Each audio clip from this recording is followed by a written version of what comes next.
Okay, so just to pull together what we've done today, and moving on a little bit more. Firstly, just to recap on factorising cubics, if we have a difference of two cubes or a sum of two cubes. Okay, it's very similar to what we had when we had difference of two squares. Okay, we actually have our rule when we done these earlier on over here as well. So we can see a sum of two cubes here and a difference of two cubes here. And our two product rules that we have for those. Okay, so it's very similar to when you were working with a difference of two squares. For example, here, the x squared minus 4y squared. And you first looked at, okay, well, what were the roots? And then you followed the rule that we had. It's that same thing there. So I can actually keep our rule up to the side when we look at these. Okay, but before I actually start putting anything into the rule, so that I don't get confused later on, I'm going to rewrite it as what is being cubed minus what is being cubed. Okay, so to get to an x cubed, that is an x being cubed. And then to get to 64, the cubed root of 64. So what multiplies by itself? 3 times over to get to 64. If I'm not sure, I can use my calculator and use the cubed root button and see what it is. So it's going to be 4 here. Okay, so 4 goes into that bracket there. That allows me then to use these product rules really easily. So this one's a difference of two cubes. Okay, so you'll see if it's a difference, that minus is inside that first bracket, and then the plus is inside the second bracket. Okay, so I'm going to go straight to opening up a smaller bracket. Okay, and then I'm going to have a bigger bracket after that. So my first bracket is the first term. Okay, carry the sign. And then the second term. The second bracket is made up of the first term squared, opposite sign,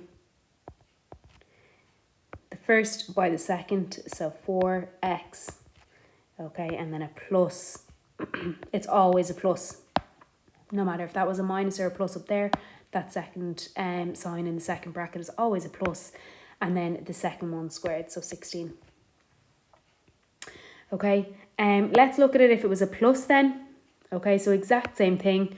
I'm going to start by asking myself, okay, well, what was cubed to get to here? Now, if I look at this, okay, and I look at the fact that there's a 5 there in front, what multiplies by itself to get 5, or what multiplies by itself to get 40? I should say what multiplies by itself 3 times over if I'm looking at this being a cubed. Okay, is there a cubed root for this? Is there a cubed root for 5 or a cubed root for 40? That's easy to work with. The answer is no. Okay, so instead, I'm going to go on to a different type of factorising that I can see I can use. Okay, so sum of two cubes isn't going to work here because that's not a cubic and that's not a cube. Okay, so instead, I have to go on to highest common factor. It's the only type of factorising that's going to work here. Okay, so if I use highest common factor, okay, I can factorise out a 5. Okay, I'm going to use a square bracket here. Remember, a square bracket is the same thing as a round bracket. It's just like an outside. It's the equivalent of me just doing a really big outside bracket and then smaller brackets inside. Okay, it's just nicer to use a square bracket to see the difference between them. So then when I factorise out of 5, I'm going to be left with x cubed plus 8y cubed. Why did the 8 not write down? There we go. Okay, so now I've done highest common factor, and before I think I'm finished the question, I look back and I check that nothing can be factorised further, but actually inside here now can be factorised further. I now have a sum of two cubes that I can work with. Okay, so the 5, I'm using square brackets so that I can literally ignore everything outside the square brackets, and I'm just going to focus on inside the square brackets when I'm doing the maths. Okay, so the 5 and the square brackets are just going to be carried down from line to line. Okay, you can't just drop them and pick them back up at the end. You have to have them written on every single line. Okay, so I'm going to write this out as what is being cubed plus, and then what is being cubed. Okay, so I have an x being cubed and I have a 2y being cubed. Okay, so now inside my square brackets, I can start following my rule. So it was a sum. Okay, so remember it's the same in the first bracket and then the opposite as the first sign in the second bracket. Okay, so I can go through this. Okay, I'm going to have the first term first, same sign, second term second. Okay, then we're on to the second bracket. And it's the first term squared, the opposite sign. Okay, the first by the second. So x by 2y is 2xy. And then a plus. So that second one is always a plus. And then the second one squared. So what's 2y to be squared? It's the 2 squared and the y squared. So 2 squared is going to give me 4 and y squared is just y squared. Okay, and that's it. The only thing that I need to be careful of is these square brackets on the outside. They were really good for me to actually see, okay, I'm working with just what's inside the square brackets. If I didn't have those up here, okay, I would have been working towards the wrong answer if I didn't have the square brackets. If I just had 5 by an x cubed plus 2y to be cubed, that would be working towards the wrong answer because I'd be forgetting to multiply this 2y cubed by the 5. Okay, so that would be giving me the wrong answer. But at this stage now, the square brackets aren't going to make a difference to my answer. Okay, so at this stage now, those square brackets, because I know that the order that I do multiplication in doesn't matter, I don't have to multiply what's inside the square brackets first and then multiply by 5. I could do 5 by this bracket and then multiply and so on. So I don't want it to look like I have to multiply out what's inside the square bracket first. So I'm actually just going to rewrite it without that big set of square brackets. Okay, they're essentially redundant because that 5 is already going to be multiplying all this. Okay, so it's not saying do what's in here first because we know it doesn't matter in multiplication if we do what's in here first or multiply by the 5. Okay, so I'm just going to rewrite it out without that 5 on the outside. Okay. So that is a sum of 2 cubes question. Okay. Now, the other thing we've looked at is long division. Okay, so we've looked at some long division. And this here is a really good example of a space where we might use long division. It says, given that minus 2 is a root, factorise. Remember, if they tell us that something is a root, okay, what that means is x can equal that, okay, and have the function be 0. So it actually tells us, so our factor theorem allows us to see that x plus 2 is 0. Okay, if we wanted to get this moved around to be equal to 0, I'd have to add 2. Okay, our factor theorem then is telling us that x plus 2 is a factor. Okay, so x plus 2 is one of our factors.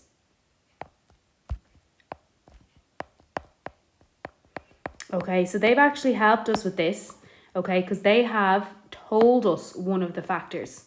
Okay, so if I'm going to factorise, okay, if I'm going to go and factorise this, I know one of the things multiplying by the other stuff is this x plus 2. Okay, so I know that my 5x cubed plus 14x squared plus 7x minus 2, okay, is going to be equal to x plus 2 by something else. Okay, and what that something else is, I need to figure out. So I need to figure out what is this multiplying by. Okay, so what I'm going to do is I'm going to divide this in. Okay, just like our normal maths, if I say to you 6 is 3 by something, Okay, I could say 6 divided by 3 to find that answer. Okay, so that's exactly what I'm doing here. I'm going to do my big long cubic here divided by this x plus 2. So that means we're going to do long division. So I'm going to open up my sideways L to do my long division. Okay, now we're just going to, for the sake of, instead of saying sideways L every time, I'm going to call that just a little rectangle. I know it's not a full rectangle, okay, but just in terms of getting used to saying the steps, okay, how we go about this is we do the first thing under the rectangle. Okay, I'm doing quotation marks with my hands here when I explain this. The first thing under the rectangle divided by the first thing dividing, the first term dividing. Okay, so the first term under the rectangle divided by the first term dividing. Okay, so 5x cubed divided by this x. Okay, so that we get 5x squared. Okay, so I know now that up here, the first thing in that second bracket is a 5x squared. Now, what is that actually counting for? Okay, what is it counting for when it's in this bracket? It's not just re-multiplying by the x, it actually also has to get multiplied by the 2. Okay, so up here, if I just really quickly want to see, okay, well, what have I actually counted for by having that in that second bracket? Okay, well, what I'm going to have is the 5x squared by the x, so the 5x cubed, and I have the 5x squared by the 2, so I have a plus 10x squared. Okay, so I want to figure out what I have counted for by putting that up there. So like literally all I'm going to do is exactly what I've done there, re-multiply it, but I'm just going to do it over here. So I'm going to say, okay, so that 5x squared, what has that counted for? So I'm going to re-multiply it by those two things. So it's counted for a 5x cubed. That's perfect because that's what I wanted it to count for. I wanted it to get that same number as what I had there. Okay, and then it's also counted for a plus 10x squared. Now, this is what I have to get it to count for, and this is what I've already counted for. So what do I have left to count for? Well, let's see. Okay, what's the difference between this and this? So take this away from up here. Okay, so I'm going to take this line away so that I get those two go to 0. Okay, they will cancel each other because 5x cubed minus 5x cubed is 0. Okay, then I have a 14x squared minus a 10x squared so that I get a plus 4x squared. Okay, nothing's been taken away from the 7x, so that's also still to be counted for, and nothing has been taken away from the minus 2, so that's still to be counted for. Okay, the 0 is optional, it doesn't have to be there, the plus doesn't have to be there. Okay, so I still need to manage to come up with this stuff. Okay, so I need to say, right, what? I'm basically going to start my method again. Okay, at the start, I wanted to count for this, and I said, what does the x multiply by to get me the first part? Okay, now I want to count for this, so I'm going to start my method again. What does the x multiply by to get me to that first part? Okay, so x, I'm going to divide it into the 4x squared. Okay, so I'm going to divide the x, I'm going to get a new colour. Let's do pink. Okay, so x, okay, so changing the colour wouldn't have made a difference on the rubber. X divided into 4x squared to give me 4x. Okay, so again now, I have plus 4x that I'm saying that all this multiplies by. So what have I actually counted for by writing in plus 4x there? Okay, so what have I actually technically counted for? It's another thing that's going to be multiplying by my x plus 2. So I'm going to re-multiply it by my x and by my plus 2. So I'm going through the same process again.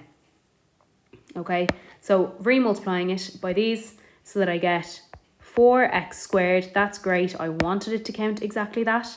Okay, then I'm going to get a plus 8x. So Let's take that away to see what's left to be counted for. Okay, what do I still have to count for? So let's take that away. Okay, so that 4x squared minus 4x squared is going to give me 0. 7x minus 8x is going to give me minus 1x. And my minus 2 had nothing taken away from it, so that's still to be counted for as well. Okay, so now I know what's still to be counted for. I'm about to start the process all over again. Okay, so just to clarify, again, if we want to see it in this bracket up here, okay, what I have counted for in here was a plus 4x squared and a plus 8x. Okay, now I need to figure out what do I need to count, what do I need to have in here or up here to get my minus x and minus 2. So I start the process again. Okay, so I'm running out of colours here. Let's do this turquoise colour. Okay, x by what to get to the first thing under the rectangle. So it's the first thing under the rectangle divided by the first thing dividing. And I get a minus 1.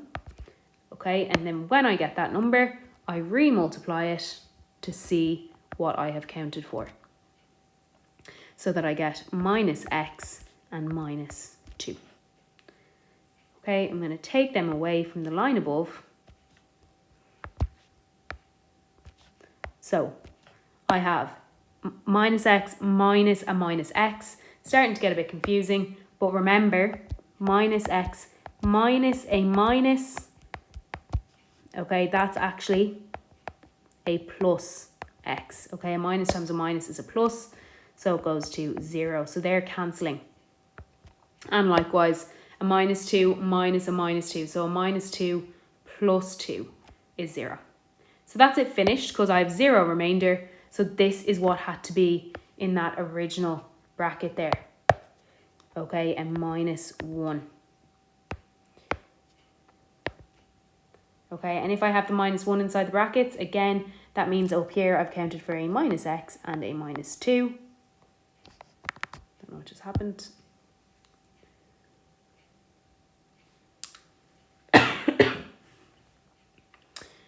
Okay, so let's see if we can find any of this. Yeah, here.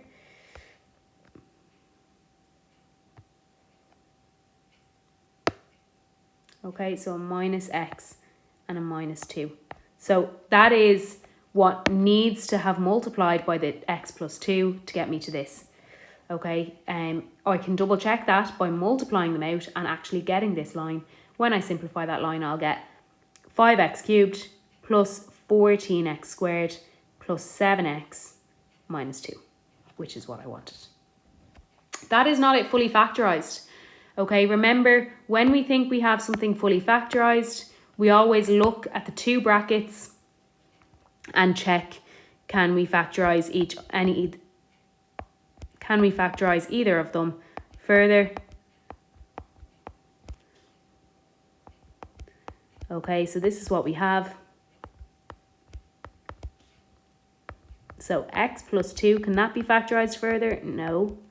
Okay, 5x squared plus 4x minus 1, can that be factorised further? Yes.